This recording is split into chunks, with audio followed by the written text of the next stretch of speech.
जरा सोचिए, आप काम से घर लौट रहे हैं। जिस गली से रोज गुजरते हैं वो आज बिल्कुल अंधेरे में डूबी हुई है। क्यों? क्योंकि इकलौती स्ट्रीट लाइट बंद है।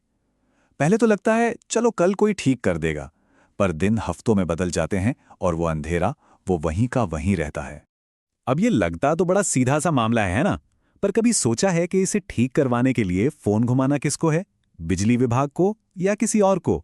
और बस इसी एक छोटे से सवाल से शुरू होती है हमारी आज की पड़ताल, एक टूटी हुई स्ट्रीट लाइट के पीछे छिपे पूरे सिस्टम को समझने की। तो चलिए देखते हैं ये सब काम कैसे करता है। हर शहर, चाहे छोटा हो या बड़ा, एक बहुत बड़ी मशीन की तरह है। इसके कई छोटे बड़े पुर्जे हैं जो इसे हर दिन चलाते रहते हैं।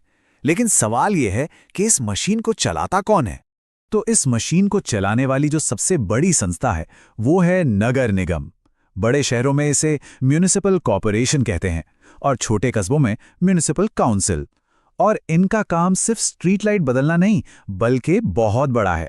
सोचिए, कचरा उठाना, पानी की सप्लाई देखना, सड़कें और बाजार साफ रखना, स्कूल अस्पताल चलाना और तो और ये भी पक्का करना कि शहर में बीमारियां न फैलें।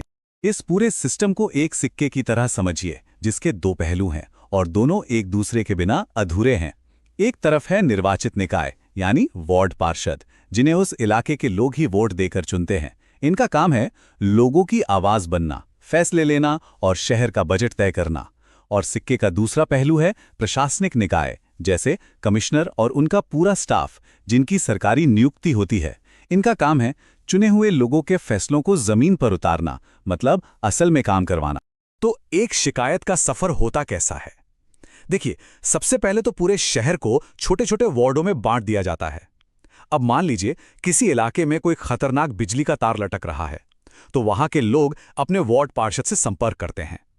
अगर मुद्दा बड़ा है और पूरे शहर से जुड़ा है, तो सारे पार्षदों की समितियां मिलकर उस पर बहस करती हैं और एक फैसला लेती हैं। और आखिर में कमिश्नर और उनके कर्मचारी उन फैसलों पर अमल करते हैं। जाहिर है, इतने सारे काम करने के लिए पैसा भी बहुत लगता है। तो ये पैसा आता कहां से है?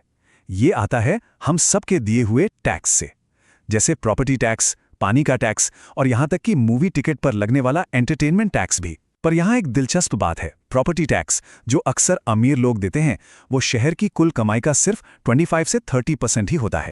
तो ये तो हो गई कागज की बातें कि सिस्टम को कैसे काम करना चाहिए। पर असल जिंदगी में क्या होता है जब ये सिस्टम फेल हो जाता है, जब कचरे के ढेर लग जाते हैं और नालियां जाम हो जाती हैं? इस दर्द को यास्मीन खाला के इन शब्दों से बेहतर कोई नहीं समझा सकता। ये सिर्फ एक गली की नहीं, बल्कि इस सिस्टम की नाकामी की कहानी है, जिसका असर सीधे सीधे लोगों की जिंदगी पर पड़ता है। यास्मीन खाला बताती हैं कि एक वक्त था जब उनके मोहल्ले में हर तरफ कचरा फैला रहता था। कुत्ते, चूहे, मक्खियां सब भिनभिनाते रहते थे। हालत इतनी बिगड़ गई थी कि माँ बाप अपने बच्चों को बीमारी के डर से बाहर खेलने तक नहीं भेजते थे। ये दिखाता है कि एक छोटी सी लापरवाही भी कैसे पूरे मोहल्ले की जिंदगी पर असर डाल सकती है। एक मोहल्ले में सिस्टम के फेल होने पर क्या होता है ये तो हमने देख लिया, पर सोचिए जब यही लापरवाही पूरे शहर में फैल जाए तो उसकी कीमत जान देकर चुकानी पड़ सकती है।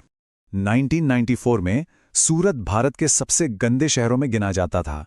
कचरा सड़कों और नालियों में खुलेआम फेंका जाता था। नतीजा, हवा से फैलने वाली प्लेग की महामारी।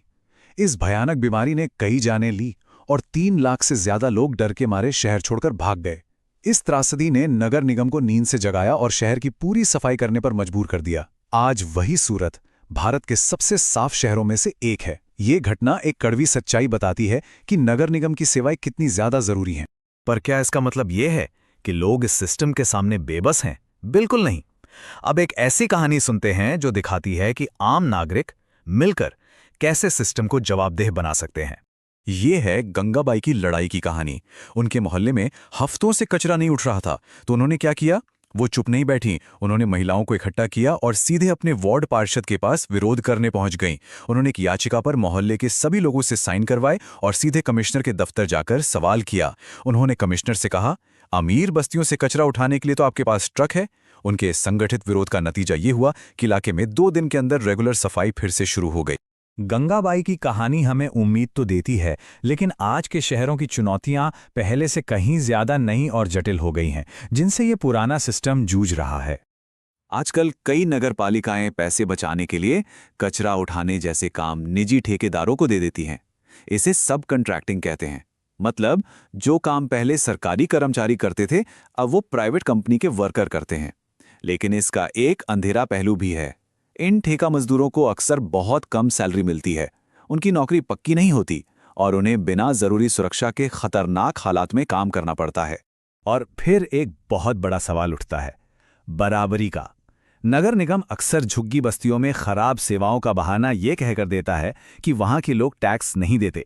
लेकिन जैसा हमने पहले देखा, प्रॉपर्टी टैक्स शहर की कुल आय का सिर्फ एक छोटा सा हिस्सा है। तो सवाल ये है कि गरीबों को वो सुविधाएं क्यों नहीं मिलती जो अमीरों को इतनी आसानी से मिल जाती हैं? तो इन सब बातों का निचोड़ क्या है? एक टूटी हुई स्ट्रीट लाइट से जो कहानी शुरू हुई थी, वो हमें कहाँ ले आई है? देखिए, सबसे बड़ी बात यह है कि एक अच्छा शहर एक साझेदारी से ही चलता है। ये सिस्टम नागरिकों की भागीदारी के लिए ही बना है, चाहे वो वार्ड पार्षद चुनना हो या गंगाबाई की तरह याचिका पर साइन करना हो। नगर निगम का काम हमारे ही टैक्स के पैसे से चलता है और इसे सही रास्ते पर रखना और जवाबदेह बनाना हम सबकी जिम्मेदारी है। शहर की कहानी सिर्फ सरकारी दफ्तरों में नहीं, बल्कि हर गली में लिखी जाती है। तो एक स्ट्रीट लाइट का बुझना सिर्फ अंधेरे का प्रतीक नहीं है, ये एक सवाल है। शहर की कहानी हर पल, हर गली में लिखी जा रही है। सवाल बस इतना है कि उस कहानी में एक नागरिक के तौर पर हमारी भूमिका क्या होगी।